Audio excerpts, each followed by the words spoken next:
लगातार दूसरे दिन 250 प्लस चेस होते होते बचे और इस बार तो लखनऊ ने भी ऑलमोस्ट 200 रन बनवा दिए। क्या हो रहा है इस साल जी आईपीएल में, डिटेल में बात करते हैं आज के दोनों मैचेस की द फ्रेंडली पिच।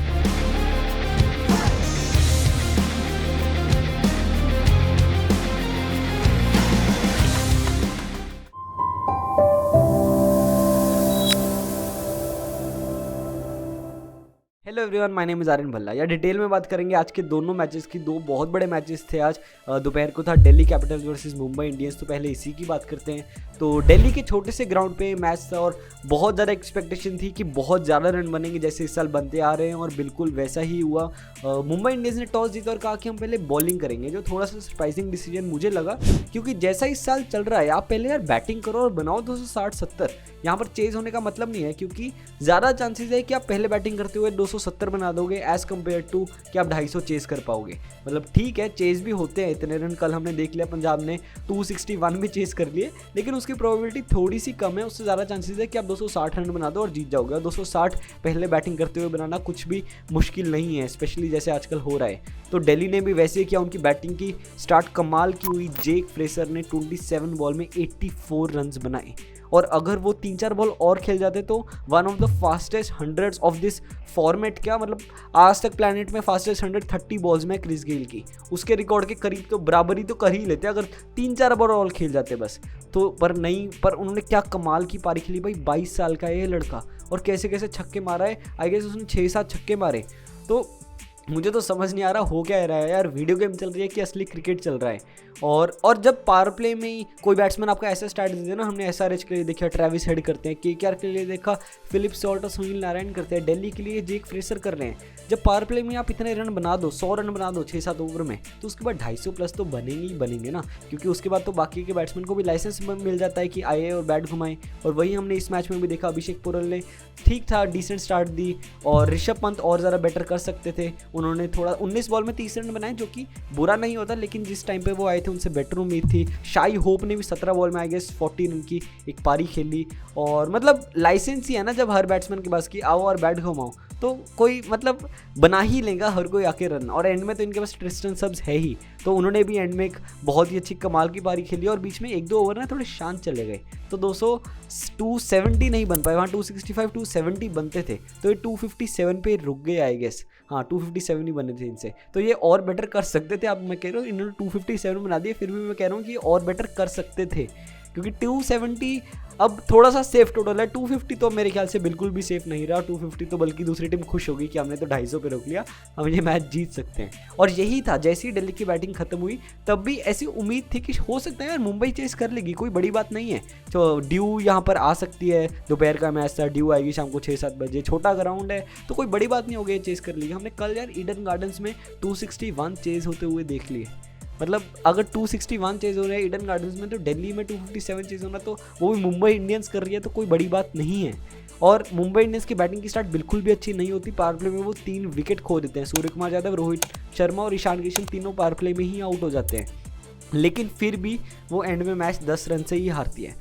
तो अब समझ पा रहे हो कि अगर कोई टीम के पावर प्ले में 3 विकेट्स गिर रहे हैं और फिर भी वो 250 के करीब रन बना रहे हैं, तो भाई ये मजाक हो रहा है, ये क्रिकेट चल ही नहीं रहा है, ये वीडियो गेम चल रही है। यहाँ पर बॉलर्स का कोई काम नहीं है। अब बॉलर्स की बात करने का कोई सेंस ही नहीं है यार। बस जसप्रीत बुमराह जैसे जो एक्सेप्शनली वेल बॉलर होगा, उनको भी इस मैच में 35 रन बन गए, जिसमें से 19 रन आए गए उनको पहले ओवर में ही पड़ गए थे अपने मैच के।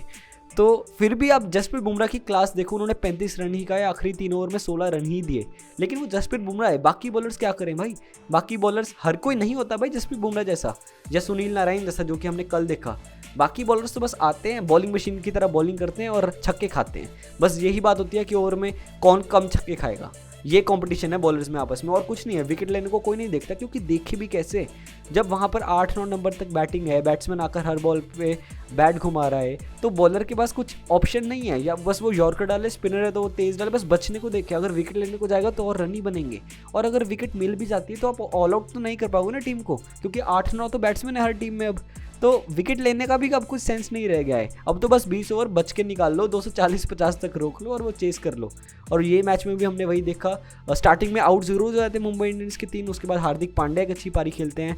बहुत टाइम बाद हार्दिक पांड्या ने एक अच्छी इनिंग्स खेली मुंबई इंडियंस के लिए। I guess he made 46 of 24, और जो मिडल ऑर्डर्स में एक्सेलरेशन की ज़रूरत थी वो उन्होंने प्रोवाइड की। फिर नेहल वडेरा आते हैं लेकिन वो दूसरी ही बॉल पे आई गेस आउट हो जाते हैं। और उसके बाद तिलक वर्मा और टिम डेविड, ये दो जो खतरनाक फिनिशर्स हैं मुंबई इंडियंस की, ये मैच को आगे लेके जाते हैं। और मतलब आखिरी 6 ओवर में उनको 100 रन से ऊपर चाहिए थे और वो ऑलमोस्ट जिता देते हैं ये दोनों मैच। और ऐसा नहीं लगा कि वो बहुत ज़्यादा मार रहे थे, बहुत नॉर्मल लग रहा था यार कि ठीक है ओवर में 18-20 रन तो बनते ही हैं, 2 छक्के 1 चौका तो बहुत ज़्यादा नॉर्मल हो चुका है। तो अब 20 रन का ओवर तो बहुत ऐसा है कि ठीक है यार आखिरी 2 में 40 चाहिए होंगे, बना लेंगे। और यहाँ पर भी हमें कुछ ऐसा ही दिखा, आखिरी 2 ओवर में आई गेस 41-42 चाहिए थे, वो तो टिम डेविड आउट हो गए। वहाँ पर ऋषभ पंत ने काफ़ी अच्छी कैप्टनसी करी कि जब वो स्टेप आउट करके उन्होंने छक्का चौका मारा आई गेस, तो ऋषभ पंत आगे आ गए, पेसर बॉलिंग कर रहा था तो वो आगे आ गए, तो टिम डेविड को क्रीज में रहकर ही खेलना पड़ा और वहाँ पर वो एलबीडब्ल्यू हो जाते हैं। तो वहाँ पे एक अच्छा कैप्टनसी का साइन था ऋषभ पंत की तरफ से। तो टिम डेविड आउट हो गए और अगले ओवर में आई गेस तिलक वर्मा भी जल्दी आउट हो जाते हैं, तो इस कारण ये चेज नहीं हुआ, 10 रन से ही हार गए। पीयूष चावला ने भी एक छक्का मार दिया जब जरूरत थी। तो मतलब अब तो कुछ सेंस ही नहीं बचा भाई, 7-8 आउट हो चुके थे मुंबई इंडियंस के और तब भी वो मैच में बने हुए हैं और वो 257 चेस कर रहे हैं और सिर्फ 10 रन से मैच हारते हैं। तो मतलब बॉलर्स को तो आप छोड़ ही दो भाई, बॉलिंग की तो हम बात ही नहीं करेंगे अब से इस चैनल पे। बस अब कुछ सालों में तो भाई बॉलिंग मशीन आने वाली है, मुझे साफ साफ दिख रहा है कि बॉलिंग मशीन आएगी, उसमें बॉल डालो, बॉल डलेगी, उस कंपटीशन होगा दोनों टीम के बैट्समैन में कौन ज़्यादा छक्के मारेगा। और मैं तो अब कहता हूँ ना, आपको बॉलर खिलाने की ज़रूरत ही नहीं है, आप 11 के 11 बैट्समैन खिलाओ, जो जैसे कि आरसीबी है उसमें विराट कोहली बॉलिंग कर लेंगे ना, Glenn Maxwell, Faf du Plessis डाल लेंगे बॉलिंग, कितने 4 ओवर में 60 रन खा लेंगे, 70 रन खा लेंगे, इतने ही बाकी मेन बॉलर्स खा रहे हैं, कम से कम आपकी बैटिंग तो स्ट्रॉन्ग होगी। क्योंकि अब मैं इसमें बॉलर्स की दोष नहीं दे रहा कि बॉलर्स खराब बॉलिंग कर रहे हैं भाई, वो कुछ भी डाल लेंगे, छोटी बाउंड्रीज है, फ्लैट पिचेस है, उनको आउट होने का डर नहीं है, इंपैक्ट प्लेयर का रूल है, इतने ज़्यादा बैट्समैन है और बॉलर्स की क्वालिटी थोड़ी सी कम भी हो गई है क्योंकि अब 10 टीम्स आ गई और अभी भी 4 ही ओवरसीज अलाउड है, तो डोमेस्टिक इंडियन बॉलर्स ज़्यादा आ गए। मैं ये नहीं कह रहा कि डोमेस्टिक प्लेयर्स के बॉलर्स अच्छे नहीं होते, लेकिन वो फ़र्क है ना इंटरनेशनल और डोमेस्टिक में, और जब ज़्यादा डोमेस्टिक बॉलर्स आ जाएंगे इस लीग में तो थोड़ी सी बॉलिंग क्वालिटी कम तो होगी। तो ये सब फैक्टर्स हैं यार, सब फैक्टर्स के कारण ऐसा होने लग गया है कि बहुत ज़्यादा रन बनने लग गए हैं बैटिंग करते हुए।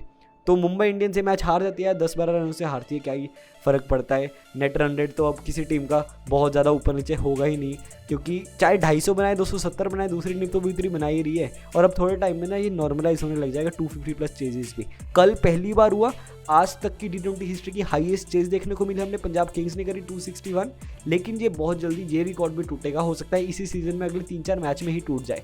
कल ही है भाई, चेन्नई में CSK वर्सेस SRH कुछ भी कर सकती है, तो हो सकता है ये रिकॉर्ड भी बहुत जल्दी टूट जाए। और हमने देखा RCB उस दिन SRH के क्लोज आई थी, 287 का पीछा करते हुए 262 बना दिए थे आई गेस। और उसके अलावा मुंबई इंडियंस ने SRH के सामने भी काफ़ी 246-247 बना दिए थे, आज भी मुंबई इंडियंस ने 247 बना दी चेस करते हुए। तो टीम्स क्लोज तो आ रही हैं, बस 10-15 रन से रह गई ना, ये भी थोड़े टाइम में नॉर्मलाइज हो जाएगा और चेस होने लग जाएंगे 260। तो अब कोई भी टोटल IPL में सेफ नहीं है, IPL क्या T20 फॉर्मेट में अब सेफ नहीं रहा है।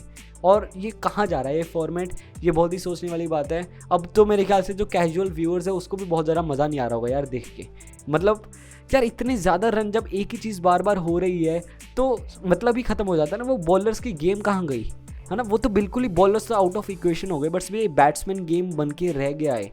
और शाम वाले मैच से मेरे को बेटर उम्मीद थी कि वो लखनऊ में मैच है, तो मेरे को था यार वहाँ तो अब चलो दोपहर को तो जो हुआ वो तो दिल्ली का छोटा ग्राउंड था, वहाँ पे जो 250 बनते हैं, दोपहर को शाम को तो लखनऊ में मैच है, लो स्कोरिंग थ्रिलर देखने को मिलेगा। लो स्कोरिंग भी नहीं भाई, 170-180 का ही मैच हो जाता, मैं खुश होता, लेकिन वहाँ भी 200-200 रन बन गए और आराम से चेज हो गए। तो लखनऊ ने तो मुझे बिल्कुल डिसअपॉइंट कर दिया। स्टार्ट से बात करते हैं इस मैच की।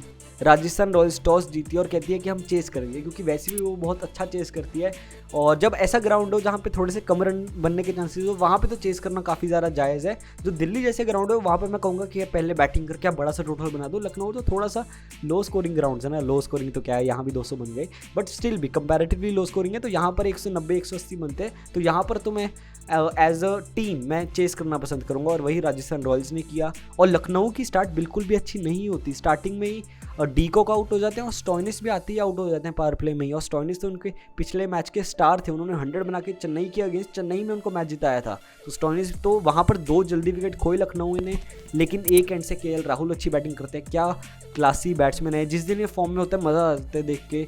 उन्होंने आई गेस 76 बनाए ऑफ 48 बॉल्स, थोड़ा सा कम स्ट्राइक रेट था, लेकिन ये ग्राउंड ऐसा नहीं है जी, बड़ा ग्राउंड है, यहाँ पे बड़ी बाउंड्रीज हैं, तो उस हिसाब से काफ़ी अच्छी इनिंग्स थी वो। उनका साथ दिया दीपक हुडा ने, उन्होंने भी 50 बनाई आई गेस 30-31 बॉल्स में।